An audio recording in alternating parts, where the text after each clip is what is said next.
आजपासून 10वीच्या परीक्षा सुरू होत आहेत। राज्यभरातून 16,09,445 विद्यार्थी परीक्षा देणार आहेत। 10वीची परीक्षा ही आजपासून सुरू होतीये।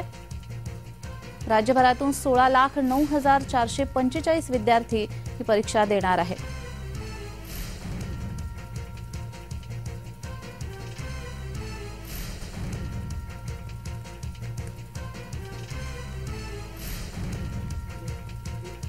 दहावीच्या परीक्षेला आजपासून सुरुवात होती आहे।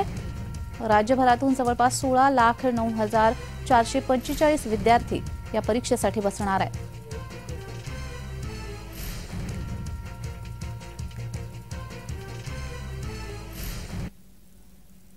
तर या संदर्भात अधिक माहिती देण्यासाठी आमचे प्रतिनिधी अजिंक्य धायगुडे हे आपल्याशी लाईव्ह द्वारा जोडले गेलेले आहेत। अजिंक्य, 10वीची परीक्षा आजपासून सुरू होती आहे, कशी व्यवस्था तिथली आहे परीक्षा केंद्रावरची?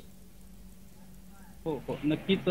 आजपासून महाराष्ट्र राज्य माध्यमिक आणि उच्च माध्यमिक शिक्षण मंडळाकडून जी 10वीची परीक्षा घेतली जाते ती आजपासून सुरू होत आहे आणि या परीक्षेला 23,000 माध्यमिक शाळांमधील जवळपास 16 लाख विद्यार्थी, 16 लाखापेक्षा अधिक विद्यार्थी ही परीक्षा देणार आहेत आणि ही परीक्षा जी आहे ती सकारात्मक दृष्टिकोनातून आणि तणावमुक्त वातावरणात होण्यासाठी शिक्षण मंडळाकडून जी आहे ती पूर्ण काळजी घेतली जाते आणि तसं पालकांना देखील शिक्षण मंडळाकडून आवाहन करण्यात आलेले आहे की मुलं जी आहेत ती तणावमुक्त कशी राहतील याच्याकडे काळजी द्या आणि सकारात्मक दृष्टिकोनातून या परीक्षेला सामोरे जावं असं विद्यार्थ्यांना देखील आवाहन करण्यात आलेलं आहे।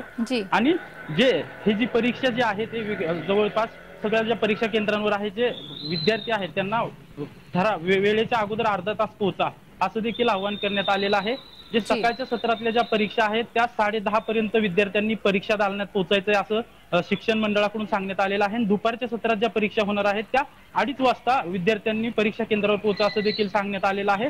आणि ही जी परीक्षा आहे ती तणावमुक्त वातावरणात कशा प्रकारे पार पडेल याकडे देखील शिक्षण मंडळाने लक्ष दिलेलं आहे आणि जो पेपर आहे तो पेपर जी प्रक्रिया ही पूर्ण होणार आहे ती पूर्णपणे सकारात्मक दृष्टिकोनातून विद्यार्थी सामोरे जाणारच आहे, परंतु काही चुकीचे प्रकार घडू नयेत यासाठी विविध जिल्ह्यांमध्ये जिल्हाधिकाऱ्यांच्या अध्यक्षतेखाली भरारी पथकं देखील स्थापन करण्यात आलेले आहेत। कॉपीचे प्रकार घडू नयेत यासाठी देखील काळजी घेण्यात येणार आहे।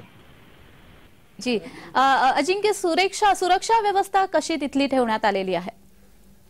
परीक्षा केंद्रांवर जे आहे ते खरं तर वाहतूक कोंडी होऊ नये म्हणून पोलिसांनी जे आहे ते परीक्षा केंद्रांच्या आसपास पोलीस गस्त घालणार आहेत। मुलांना वेळेवर परीक्षा केंद्रांवर पोहोचता यावं यासाठी वाहतूक पोलिसांकडून दक्षता घेतली जाणार आहे आणि परीक्षा केंद्रांवर विद्यार्थ्यांना अथवा कुणीही येणार नाही किंवा परीक्षा दालनामध्ये कुणालाही प्रवेश मिळणार नाही असं देखील सांगण्यात येतं। फक्त विद्यार्थीच परीक्षा केंद्रांवर पोहोचतील, पालकांनी विद्यार्थ्यांना सोडून परीक्षा केंद्रांच्या आसपास देखील यायचं नाही आणि ही परीक्षा जी आहे ती पूर्णपणे पोलिसांच्या बंदोबस्तात पार पडणार आहे। जी जी जी, धन्यवाद अजिंक्य तुम्ही दिलेल्या सविस्तर माहितीसाठी।